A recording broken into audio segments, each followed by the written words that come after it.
आगरा का मुख्यमंत्री योगी आदित्यनाथ इस वक्त वहां पर संबोधित करने वाले आप सभी महानुभावों की ओर से हृदय से स्वागत करता हूं, अभिनंदन करता हूं।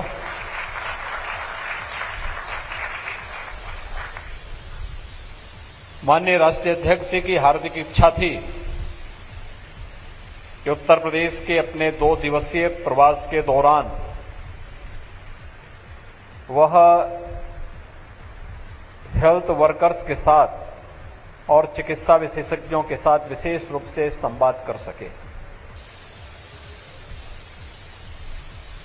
क्योंकि चिकित्सकों को वैसे भी इस धरती पर भगवान के प्रतिनिधि के रूप में मान्यता दी जाती है, लेकिन वह साक्षात स्वरूप इस सदी की सबसे बड़ी महामारी कोरोना के दौरान देश को भी और दुनिया को भी देखने को मिला, जब स्वयं की प्रवाह के बगैर एक एक चिकित्सक, एक एक स्वास्थ्यकर्मी, एक एक कोरोना वॉरियर्स दूसरे को बचाने के लिए निकल पड़ा और देखते ही देखते जिस महामारी से पूरी दुनिया में भय था, वह महामारी एक एक करके नियंत्रण में आती हुई दिखाई दे रही है। इस अवसर पर मैं आप सभी का हृदय से अभिनंदन करता हूं, स्वागत करता हूं। वास्तव में आज का दिन भारतीय जनता पार्टी के राष्ट्रीय नेतृत्व की ओर से कोरोना कालखंड में आपके द्वारा किए गए सेवा कार्य के लिए आप सबके अभिनंदन का दिन है। आदरणीय प्रधानमंत्री जी ने कोरोना कालखंड में पहले दिन से ही इस बात को रेखांकित किया था कि हेल्थ वर्कर्स इसमें बड़ी भूमिका का निर्वहन कर सकता है। कोरोना वॉरियर्स की बड़ी भूमिका होने जा रही है और वह सच साबित हुआ। याद करिए जो बातें 18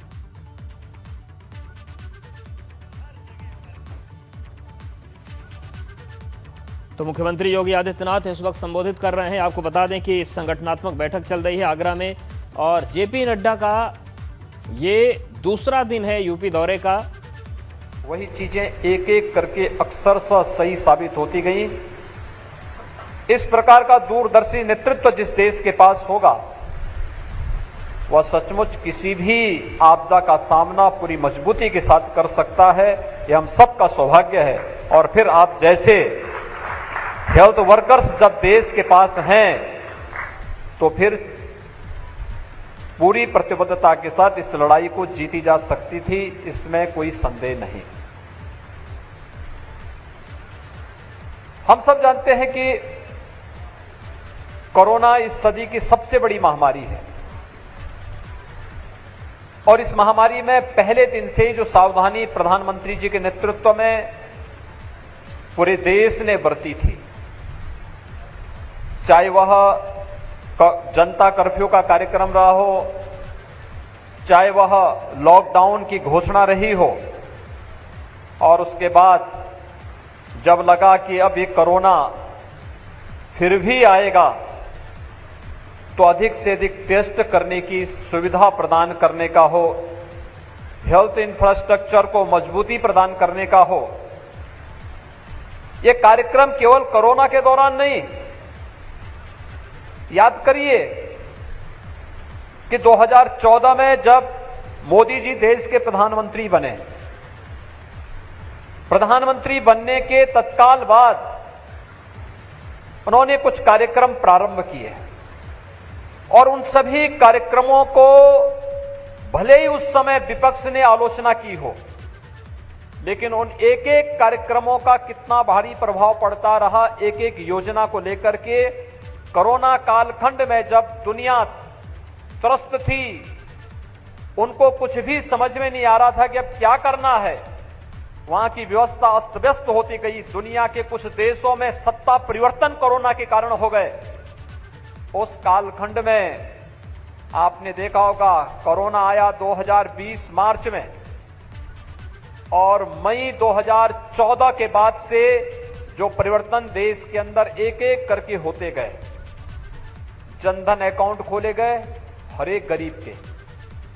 कोरोना कालखंड में उन अकाउंट के माध्यम से सीधे प्रधानमंत्री जी के द्वारा उन सभी गरीबों के खाते में पैसा भेजा जाता रहा। गरीब कोई परेशान नहीं हुआ, भूख से कोई गरीब नहीं मरा। उसी प्रकार से आपने देखा होगा स्वच्छ भारत मिशन 2 अक्टूबर 2014 को प्रारंभ हुई और स्वच्छ भारत मिशन के माध्यम से स्वास्थ्य के प्रति जागरूकता के साथ ही प्रत्येक नागरिक को और प्रत्येक बहन और बेटी को हम सुरक्षा की गारंटी कैसे दे सकते हैं, नारी गरिमा का प्रतीक भी स्वच्छ भारत मिशन के अंतर्गत 10 करोड़ परिवारों के बीच में बना हुआ शौचालय, प्रत्येक घर में बना हुआ शौचालय इस बात का प्रमाण बना। एक एक करके योजनाएं, हर गरीब को सिर ढकने के लिए छत मिल सके, शुद्ध पेयजल की व्यवस्था हर घर तक हो सके, ये सभी कार्यक्रम व्यवस्थित रूप से आगे चली रहे थे। कोरोना आने के पहले देश के 50 करोड़ लोगों को आयुष्मान भारत के अंतर्गत 5 लाख रुपए की स्वास्थ्य बीमा का कवर उपलब्ध करवाने की व्यवस्था करवाना, और जिस देश ने 1947 के बाद आजादी के तत्काल बाद से लगातार स्वास्थ्य की आपदा को झेली हो, लेकिन स्वास्थ्य इंफ्रास्ट्रक्चर पर पिछली सरकारों का और जिन लोगों ने 55 वर्षों तक देश के अंदर शासन किया, प्रदेश के अंदर सर्वाधिक दिनों तक शासन किया, प्रदेश और देश के स्वास्थ्य इंफ्रास्ट्रक्चर पर जिन लोगों का ध्यान कभी नहीं रहा, आपने देखा होगा प्रधानमंत्री मोदी जी के नेतृत्व में भारतीय जनता पार्टी के आज के राष्ट्रीय अध्यक्ष माननीय नड्डा जी ने उस समय जो कार्यक्रम चलाए, चाहे वह एम्स कि देश के अंदर शाखाओं का एक जाल बिछाने का रहा हो, या स्वास्थ्य के लिए सुपर स्पेशलिटी ब्लॉक की स्थापना का रहा हो, और चाहे नए मेडिकल कॉलेजेस का। भाइयों बहनों, 1947 से लेकर के 2016 तक उत्तर प्रदेश के अंदर केवल 12 गवर्नमेंट मेडिकल कॉलेज बने थे। आगरा का मेडिकल कॉलेज उससे पहले बन चुका था, KGM-MC उससे पहले बन चुका था, और 12 मेडिकल कॉलेज 69 वर्षों में। लेकिन 2016 से लेकर के 2021-22 के बीच में वर्तमान में हम प्रदेश में 33 नए मेडिकल कॉलेज की स्थापना कर रहे हैं। हेल्थ इंफ्रास्ट्रक्चर में ये चेंज और इस जज्बे ने कोरोना जैसी महामारी के सामने जब अमेरिका जैसी बड़ी बड़ी ताकतें और यूरोप जैसे विकसित देश जब पस्त होते हुए दिखाई दे रहे थे, तब भारत मजबूती के साथ इस महामारी से लड़ते हुए, जूझते हुए दिखाई दे रहा था। आप सब हेल्थ वर्कर्स और चिकित्सा विशेषज्ञों की मदद से प्रधानमंत्री मोदी जी के नेतृत्व में, तो इसलिए क्योंकि इस देश का यशस्वी नेतृत्व बड़ी दूरदृष्टापूर्ण तरीके से पहले से उस प्रकार की व्यवस्था सुनिश्चित कर चुका था। याद करिए, मार्च 2020 में इटली से आए हुए व्यापारियों के साथ जब आगरा में कोरोना का पहला केस आया था, तब आगरा में भी और उत्तर प्रदेश में भी टेस्टिंग की एक भी लैब नहीं थी। हमें लैब के लिए, सैंपल टेस्ट के लिए NIB पुणे भेजना पड़ा था। हमारे पास यहां के मेडिकल कॉलेज में, SN मेडिकल कॉलेज में भी भर्ती करने की कोई सुविधा नहीं थी। हमें नड्डा जी के द्वारा उपलब्ध कराई गई एडवांस लाइफ सपोर्ट एम्बुलेंस से उन मरीजों को सफदरजंग दिल्ली भेजना पड़ा था, और वे बाद में सुरक्षित उनको उपचार करके घरों तक उनका पहुंचाने का कार्य हुआ था। और भाइयों बहनों, आज प्रधानमंत्री मोदी जी की अनुकंपा से, भारत सरकार के सहयोग से, आप सबके आशीर्वाद से उत्तर प्रदेश 4 लाख टेस्ट प्रतिदिन करने की क्षमता विकसित कर चुका है। 4 लाख टेस्ट प्रतिदिन।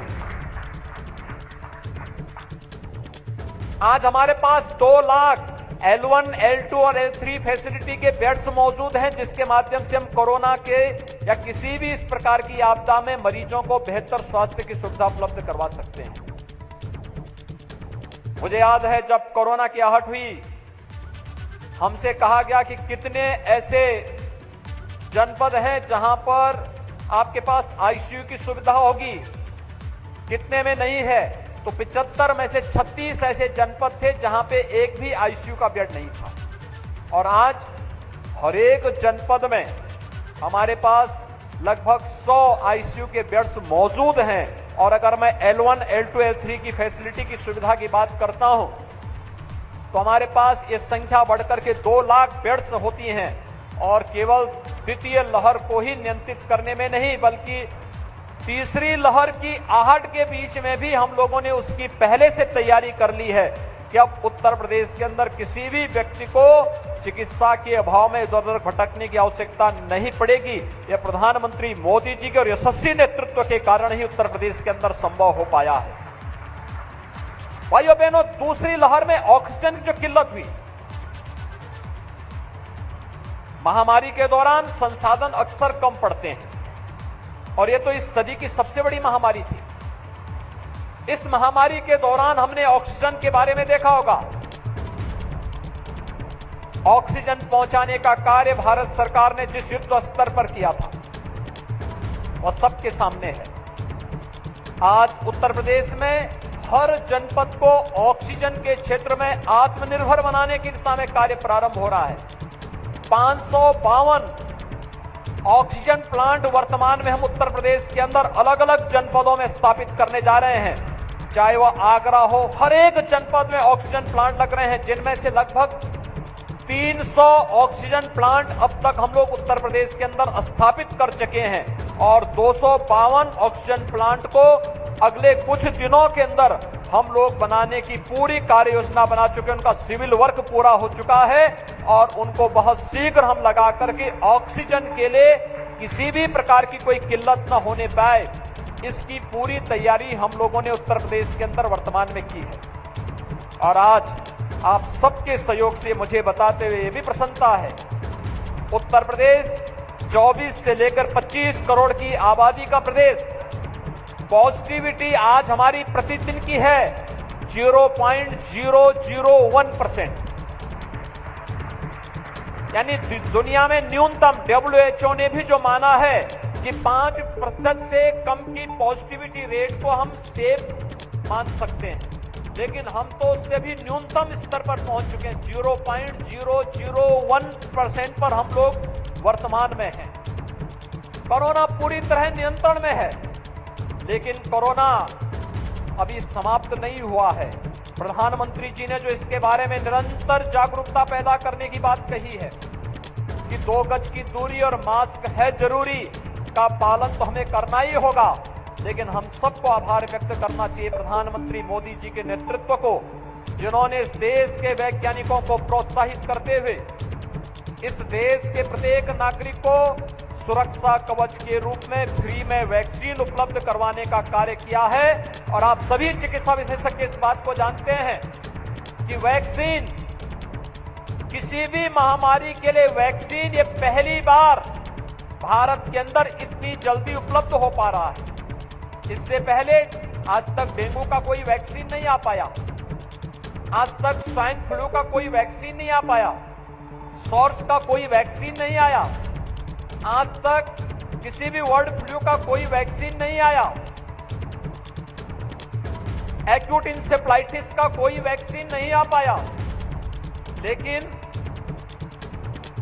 कोरोना महामारी के भारत में आने के 9वें महीने में ही वैक्सीन, एक नहीं 2 स्वदेशी वैक्सीन भारत के नागरिकों को सुरक्षा कवच प्रदान करने के लिए प्रधानमंत्री मोदी जी ने दिया। और आज प्रधानमंत्री मोदी जी के यशस्वी नेतृत्व में, अपने राष्ट्रीय नेतृत्व के मार्गदर्शन में उत्तर प्रदेश देश के अंदर सर्वाधिक टेस्ट करने वाला राज्य है। 75 लाख के आसपास टेस्ट हम लोग वर्तमान में कर चुके हैं प्रदेश के अंदर। प्रदेश के अंदर हम लोगों ने 5 करोड़ 35 लाख से अधिक लोगों को अब तक वैक्सीन उपलब्ध करवा दिया है और इसमें से 2 करोड़ 21 लाख से अधिक तो केवल युवा हैं। 18 से 44 आयु वर्ग के युवाओं को भी हम वैक्सीन दे चुके हैं। वैक्सीन भारत सरकार हर एक नागरिक को उपलब्ध करवा रही है। वैक्सीन के लिए तमाम प्रकार से गुमराह करने का प्रयास हो रहा है, लेकिन आप सभी हमारे जितने भी हेल्थ वर्कर्स हैं, आपका जो सहयोग और जिस प्रकार से इस महामारी के दौरान भी हेल्थ वर्कर्स ने काम किया है वो अत्यंत अभिनंदनीय रहा है।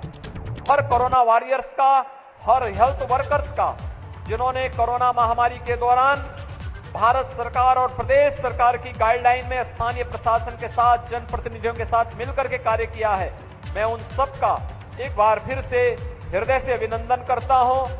आगे की अपनी तैयारी पूरी मजबूती के साथ हम कर पाएंगे, इस विश्वास के साथ मैं आज के इस हेल्थ वर्कर्स के और चिकित्सा विशेषज्ञों के इस अभिनंदन समारोह में भारतीय जनता पार्टी के राष्ट्रीय अध्यक्ष माननीय श्री जेपी नड्डा जी का, राष्ट्रीय महामंत्री माननीय श्री संगठन महामंत्री माननीय श्री बीएल संतोष जी का, प्रदेश के प्रभारी और राष्ट्रीय उपाध्यक्ष माननीय श्री राधा मोहन सिंह जी का, आप सभी चिकित्सा विशेषज्ञों का, हेल्थ वर्कर्स का, कोरोना वॉरियर्स का हृदय से स्वागत करता हूं, अभिनंदन करता हूं।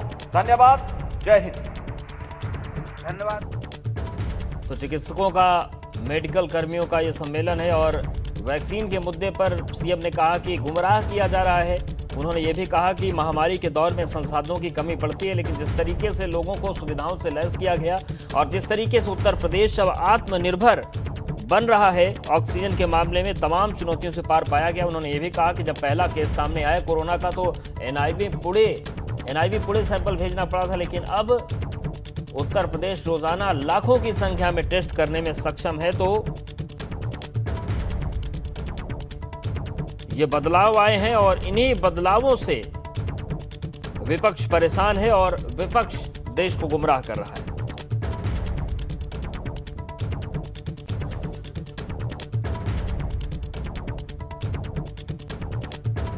तो आपको बता दें कि ये चिकित्सक सम्मेलन किया जा रहा है और इसी चिकित्सक सम्मेलन में मुख्यमंत्री योगी आदित्यनाथ ने ये बातें कही। उन्होंने कहा कि वैक्सीन के मुद्दे पर देश को गुमराह किया